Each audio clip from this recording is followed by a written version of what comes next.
यह कहानी एक छोटे से गांव बिड की है,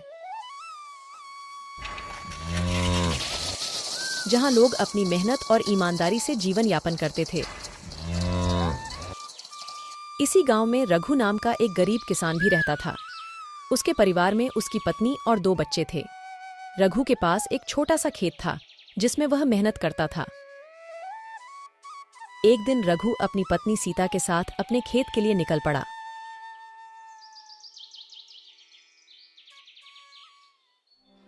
सीता, देखो इस साल फसल बिल्कुल नहीं हुई। बारिश न होने के कारण सब बर्बाद हो गया। हाँ, अब हम बच्चों के स्कूल में दाखिले के लिए पैसे कहाँ से लाएंगे? रघु और सीता खेत की स्थिति पर चर्चा कर रहे थे। गांव के कुछ लोग वहां से गुजर रहे थे और उन्होंने भी रघु की परेशानी सुनी। रघु, इस साल मौसम ने हम सभी को धोखा दिया है, लेकिन हिम्मत मत हारो, कुछ ना कुछ रास्ता जरूर निकलेगा। हाँ रघु, भगवान पर भरोसा रखो, सब ठीक हो जाएगा। धन्यवाद रामू काका और गीता दीदी, आपकी दुआओं से ही कुछ हो पाएगा।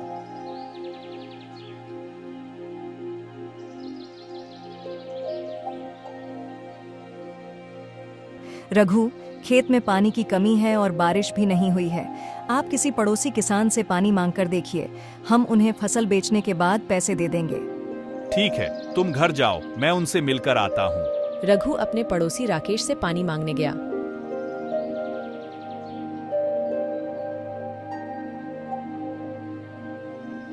राकेश भाई, मेरे खेत में पानी की बहुत कमी है, क्या तुम मुझे कुछ पानी दे सकते हो? मैं फसल बेचने के बाद पैसे लौटा दूंगा।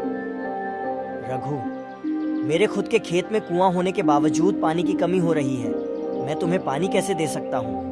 ठीक है राकेश भाई, मैं समझता हूँ, धन्यवाद। सीता और बच्चे घर पर थे, तभी रघु वापस आता है। क्या हुआ रघु?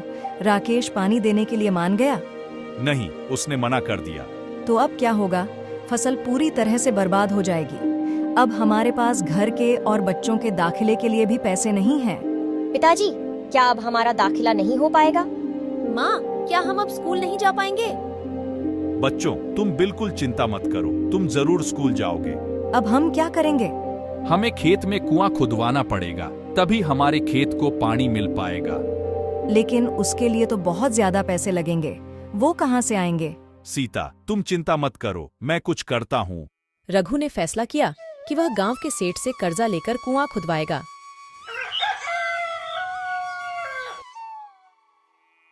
सेठ जी, हमें इस साल फसल नहीं हुई, हमें खेत में कुआं बनवाना है, कृपया हमें कुछ कर्ज दें।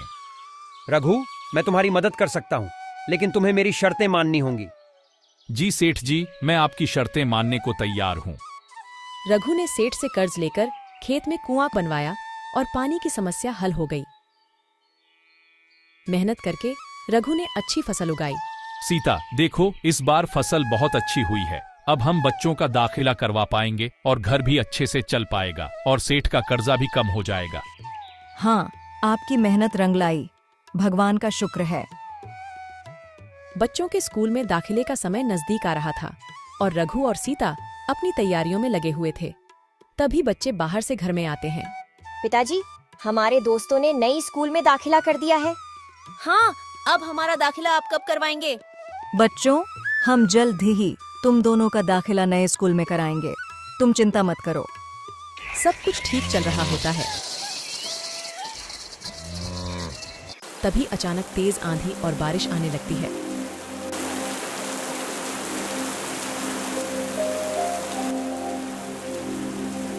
अरे, ये क्या हुआ? ये मौसम तो ठंड का चल रहा है ना, फिर अचानक इतनी तेज बारिश कैसे हो गई? सच में रामू काका, मौसम ने हमें धोखा दे दिया। इस अचानक आई आंधी और बारिश ने सारी फसल बर्बाद कर दी। ऐसे मौसम में किस तरह खेती करेंगे? किसान पूरी तरह से बेबस हो गए हैं। तेज आंधी और बारिश के बाद रघु अपने खेत में गया। उसने देखा कि उसकी सारी फसल पानी में डूब चुकी है और बर्बाद हो गई है। हे भगवान, ये क्या हो गया? सारी तैयार फसल बर्बाद हो गई। ये क्या हो रहा है? जब बारिश चाहिए तब बारिश नहीं होती और जब नहीं चाहिए तब हो जाती है। अब मैं क्या करूं? तभी वहां पर सेठ आता है। सेठ रघु के पास आया और अपना कर्ज वापस मांगने लगा। रघु, अब तुम्हारी फसल बर्बाद हो गई है। तुम मेरा कर्ज नहीं चुका पाओगे। अगर तुमने मेरा पैसा वापस नहीं किया तो मैं तुम्हारा खेत और घर जब्त कर लूंगा। सेठ जी, कृपया मुझे कुछ समय और दें। तुम्हारे पास अब ज्यादा समय नहीं है। जल्द ही मेरा पैसा चुकाओ, नहीं तो तुम्हें अपनी जमीन और घर से हाथ धोना पड़ेगा। सेठ की धमकी से रघु बहुत परेशान हो गया और उसने खुदकुशी करने का विचार किया। अब मेरे पास कोई और रास्ता नहीं बचा है। मैं बच्चों के भविष्य के लिए कुछ भी नहीं कर पा रहा हूँ। शायद मेरा अंत ही उनके लिए सही होगा। रघु खुदकुशी के लिए तैयार हो जाता है, लेकिन तभी उसे अपने बच्चों का ख्याल आता है। वह सोचता है कि वह तो मर जाएगा, लेकिन उसके मरने से क्या होगा? उसका सारा दुख और कर्ज बच्चों के ऊपर आ जाएगा। नहीं, मैं अपने बच्चों को इस तरह नहीं छोड़ सकता। मरने से अच्छा है कि मैं उनके लिए संघर्ष करूं। रघु अपने दोस्त मोहन के पास गया ताकि वह उससे सलाह ले सके। मोहन, मेरी सारी फसल बर्बाद हो गई है। बच्चों का दाखिला कैसे करवाऊं, कुछ समझ नहीं आ रहा। रघु, तुम परेशान मत हो, मैं कुछ करता हूँ। रघु घर वापस आया और सीता को सारी बात बताई। घर में दुख का माहौल छा गया। अब क्या करेंगे?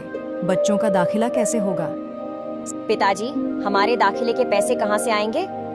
माँ, क्या हमारा सपना अधूरा रह जाएगा? सीता, हमें कोई उपाय खोजना होगा। बच्चों का भविष्य हमारे हाथ में है। तभी मोहन रघु के घर आया। उसके हाथ में कुछ कागज थे। रघु, तुम्हारे बच्चों का दाखिला हो गया है। ये कैसे हुआ? मैं तुम्हारे बच्चों का रिजल्ट लेकर गया था। उनके अच्छे मार्क्स देखकर स्कूल ने इस बार गरीब किसानों के बच्चों के लिए मुफ्त में दाखिला करने का फैसला किया है। ये लो, उनके दाखिले के कागज। मोहन, तुमने तो हमारी सारी परेशानी हल कर दी। धन्यवाद दोस्त। भगवान का लाख लाख शुक्र है। अब हमारे बच्चों का भविष्य उज्जवल है। पिताजी, हम अब स्कूल जा सकते हैं। माँ, मैं अपनी नई किताबें और यूनिफॉर्म लूंगी। और छुट्टी के दिन हम भी आपके साथ खेत में काम करेंगे पिताजी। हाँ, हम आपकी मदद करेंगे।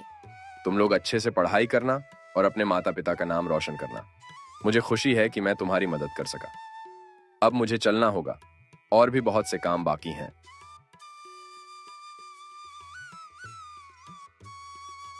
मोहन, तुम्हारा बहुत बहुत धन्यवाद। तुमने हमारे लिए जो किया है उसे हम कभी नहीं भूलेंगे। दोस्तों के बीच धन्यवाद की कोई जरूरत नहीं होती। अपना ख्याल रखना। मैं चलता हूँ।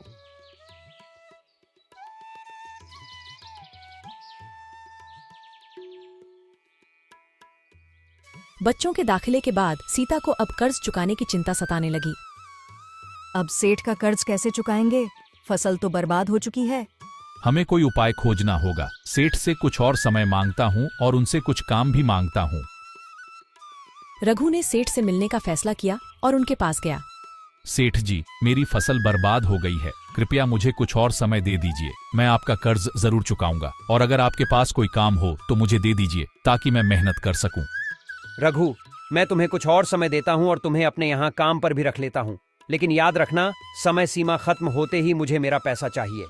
जी सेठ जी, आपका बहुत बहुत धन्यवाद। मैं अपनी पूरी मेहनत करूंगा। रघु ने सेठ के यहाँ काम करना शुरू कर दिया। साथ ही अपने खेत में भी मेहनत करने लगा। धीरे धीरे उसने सेठ का कर्ज चुकाना शुरू किया।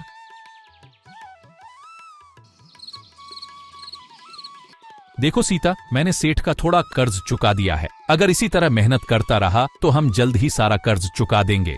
आपकी मेहनत रंग ला रही है। भगवान की कृपा से सब ठीक हो जाएगा।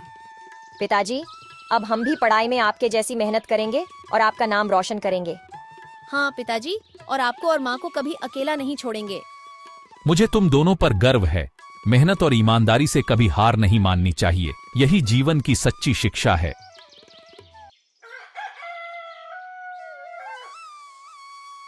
रघु की मेहनत रंग लाई और उसने सेठ का सारा कर्ज चुका दिया। उसके खेत में भी अच्छी फसल होने लगी और उसका परिवार खुशहाल जीवन जीने लगा। इस कहानी से हमें यह सीख मिलती है कि कठिन परिश्रम, ईमानदारी और हिम्मत से हर मुश्किल का सामना किया जा सकता है। जीवन में कभी भी हार नहीं माननी चाहिए। चाहे परिस्थितियां कितनी भी कठिन क्यों न हो।